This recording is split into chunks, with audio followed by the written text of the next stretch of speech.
जय श्री कृष्ण।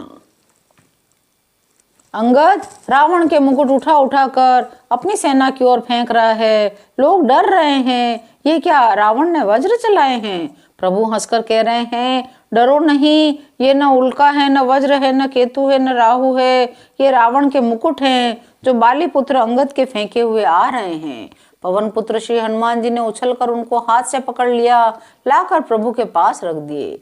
रीछ और वानर तमाशा देखने लगे। उनका प्रकाश सूर्य के समान था। वहां सभा में क्रोध युक्त रावण सबसे क्रोधित होकर कहने लगा, बंदर को पकड़ लो, पकड़कर मार डालो। अंगद ये सुनकर मुस्कुराने लगा। रावण बोला, इसे मार कर सब योद्धा तुरंत दौड़ो, जहां कहीं रीछ वानरों को पाओ वहीं उसे खा डालो, पृथ्वी को बंदरों से रहित कर दो। जाकर दोनों तपस्वी भाइयों को जीते जी पकड़ लो। रावण के ये कोप भरे वचन सुनकर युवराज अंगद क्रोधित होकर बोले, तुझे गाल बजाते लाज नहीं आती? अरे निर्लज, अरे कुलनाशक, गला काट कर मर जा।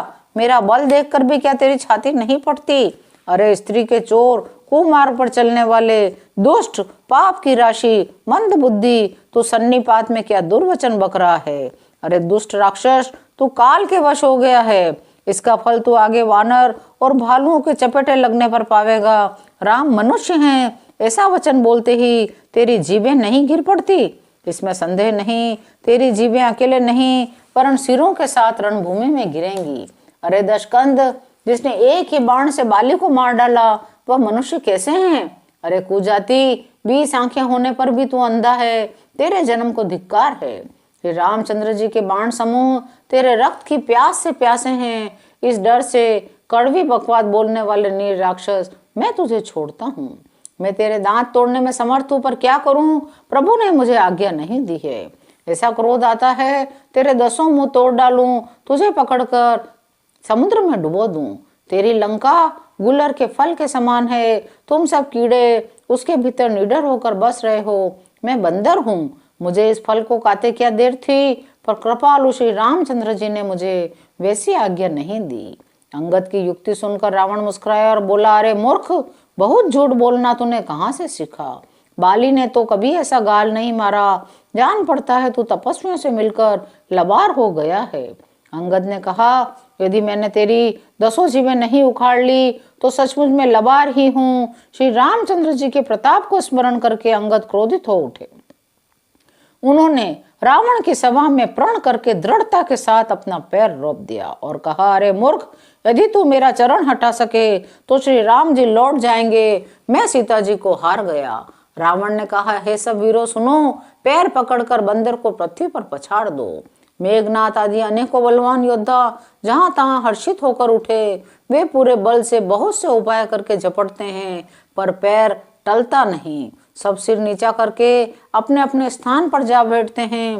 काकभुशुंडी जी कहते हैं, वे देवताओं के शत्रु राक्षस फिर उठकर झपटते हैं। हे सर्पों के शत्रु गरुड़ जी, अंगद का चरण उनसे वैसे ही नहीं टलता जैसे कुयोगी पुरुष मोह रूपी वृक्ष को नहीं उखाड़ सकते। करोड़ों वीर योद्धा जो बल में मेघनाथ के समान थे, हर्षित होकर उठते हैं, बार बार झपटते हैं। वानर का चरण नहीं उठता, लज्जा के मारे सिर नवा कर बैठ जाते हैं। जैसे करोड़ों विघ्न आने पर भी संत का मन नीति को नहीं छोड़ता, वैसे ही अंगद का चरण पृथ्वी को नहीं छोड़ता। यह देखकर रावण का मद दूर हो गया। अंगद का बल देखकर सब हृदय में हार गए। अंगद के ललकारने पर रावण स्वयं उठा। जब वह अंगद का चरण पकड़ने लगा तो बाली कुमार अंगद ने कहा, मेरा चरण पकड़ने से तेरा बचाव नहीं होगा। अरे मूर्ख, तू जाकर श्री राम जी के चरण क्यों नहीं पकड़ता? यह सुनकर वह मन में बहुत ही सोचा कर लौट गया। उसकी सारी श्री जाती रही, वह तेजहीन हो गया।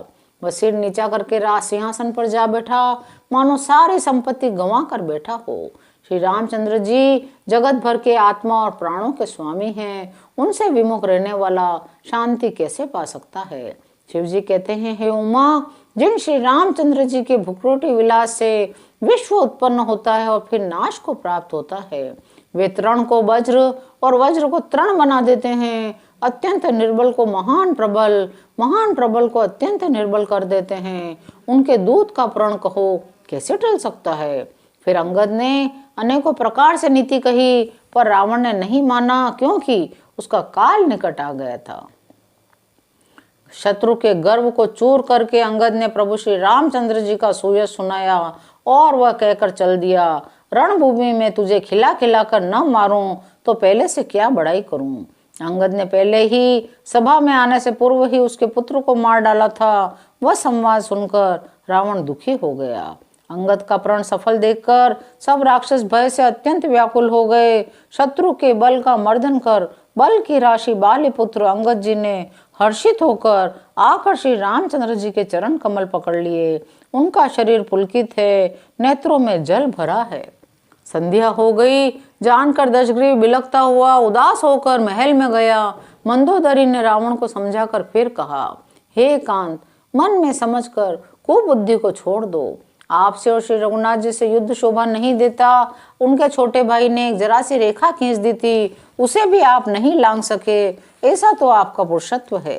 हे प्रीतम, आप उन्हें संग्राम में जीत पाएंगे जिनके दूत का ऐसा काम है। खेल से ही समुद्र लांघकर वह वानरों में सिंह हनुमान आपकी लंका में निर्भय चला आया। रखवालों को मारकर उसने अशोक वन उजाड़ डाला। आज आपके देखते देखते उसने अक्षय कुमार को मार डाला, संपूर्ण नगर को जलाकर राख कर दिया। हे स्वामी, व्यर्थ गाल न मारिए, डिंगे न हाँकिए, मेरे कहने पर हृदय में कुछ विचार कीजिए। आप श्री रघुपति को निरा राजा मत समझिए। वे जगन्नाथ हैं, चराचर जगत के स्वामी हैं, अतुलनीय बलवान हैं। श्री राम जी के बाण का प्रताप तो नीच मारीच भी जानता था, परंतु आपने उसका कहना भी नहीं माना। जनक की सभा में अगणित राजा गण थे, वहां विशाल और अतुलनीय बल वाले आप भी थे। वहां शिव जी का धनुष तोड़कर श्री राम जी ने जानकी को ब्याहा, तब आपने उनको संग्राम में क्यों नहीं जीता। इंद्रपुत्र जयंत उनके बल को कुछ कुछ जानता है। श्री राम जी ने पकड़कर केवल उसकी एक आंख ही फोड़ दी और जीवित ही छोड़ दिया। शूर्पणखा की दशा तो आपने देख ही ली, तो भी आपके हृदय में कुछ लज्जा नहीं आती। जिन्होंने विराध और खरदूषण को मारकर लीला से ही कबंध को मार डाला, जिन्होंने बाली को एक ही बाण से मार दिया। हे दशकंद, अब आप उनके महत्व को समझिए। जिन्होंने खेल ही खेल में समुद्र को बंधा लिया, सेना सहित सुबेल पर्वत पर उतर पड़े, उन सूर्यकुल के ध्वजा स्वरूप करुणामय भगवान ने आप ही के हित के लिए दूत भेजा है। जिसने बीच सभा में आकर आपके बल को उसी प्रकार मत डाला जैसे हाथियों के झुंड में आकर सिंह छिन्न भिन्न कर डालता है। रण में बांके अत्यंत विकट वीर अंगद और हनुमान जिनके सेवक हैं, हे प्राणनाथ, आप उन्हें बार बार मनुष्य क्यों कहते हैं। आप व्यर्थ ही मान, ममता और मत का बोझा ढो रहे हैं। आपने श्री राम जी से विरोध कर लिया। काल के विशेष वश होने से आपके मन में अब भी ज्ञान उत्पन्न नहीं होता। काल दंड लेकर किसी को नहीं मारता, वह धर्म, बल, बुद्धि और विचार को हर लेता है। हे स्वामी, जिसका मरण समय निकट आ जाता है उसे आप ही की तरह भ्रम हो जाता है। आपके 2 पुत्र मारे गए, नगर जल गया, जो हुआ सो हुआ प्रीतम, अब इस भूल को समाप्त कीजिए। श्री राम जी से वैर त्याग दीजिए। कृपा के समुद्र श्री रघुनाथ जी को भजकर निर्मल यश लीजिए। स्त्री के बाण के समान वचन सुनकर सवेरा होते ही वह उठकर सभा में चला गया। सारा भय भुलाकर अत्यंत अभिमान में फूलकर सिंहासन पर जा बैठा। यहाँ सुबेल पर्वत पर श्री राम जी ने अंगद को बुलाया। उन्होंने आकर चरण कमलों में सिर नवाया। बड़े आदर से उन्हें पास बैठाकर खर के शत्रु कृपालु श्री राम जी हंसकर बोले, हे बाली के पुत्र, मुझे बड़ा कौतूहल है, इसी से मैं तुमसे पूछता हूँ। सत्य कहना, जो रावण राक्षसों के कुल का तिलक है, जिसके अतुलनीय बाहुबल की जगत भर में धाक है, उसके 4 मुकुट तुमने फेंके। हे तात, बताओ तुमने उनको किस प्रकार से पाया। हे शरणागत को सुख देने वाले, सुनिए, वे मुकुट नहीं हैं, वे तो राजा के 4 गुण है। अंगद कहने लगा, हे नाथ, वेद कहते हैं साम, दान, दंड और भेद, ये चारों राजा के हृदय में बसते हैं। वे नीति धर्म के 4 सुंदर चरण हैं, किंतु रावण में धर्म का अभाव है। ऐसा जीवे जानकर ये नाथ आपके पास आ गए। दशशीष रावण धर्महीन, प्रभु के पद से विमुख, काल के वश में है, इसलिए रावण को छोड़कर आपके पास आ गए। अंगद की परम चतुरता कानों से सुनकर उदास श्री राम जी हंसने लगे। बाली पुत्र ने लंका के सब समाचार कहे। लंका के 4 बड़े विकट दरवाजे हैं, उन पर किस तरह आक्रमण किया जाए, इस पर सब जने विचार करने लगे। तब वानरराज सुग्रीव, रक्षपति जामवान, विभीषण ने हृदय में सूर्य कुल के भूषण श्री रघुनाथ जी का स्मरण किया और सबने अपना अपना कर्तव्य निश्चित किया। वानरों की सेना के 4 दल बनाए गए, यथा योग्य सेनापति नियुक्त किए गए। प्रभु का प्रताप कहकर सबको समझाया गया। वानर सिंह के समान गर्जना करके दौड़े। वे हर्षित होकर राम जी के चरणों में सिर नवाते हैं। आज की कथा यहीं विराम लेती है। शेष अगले अंकों में। जय श्री राम।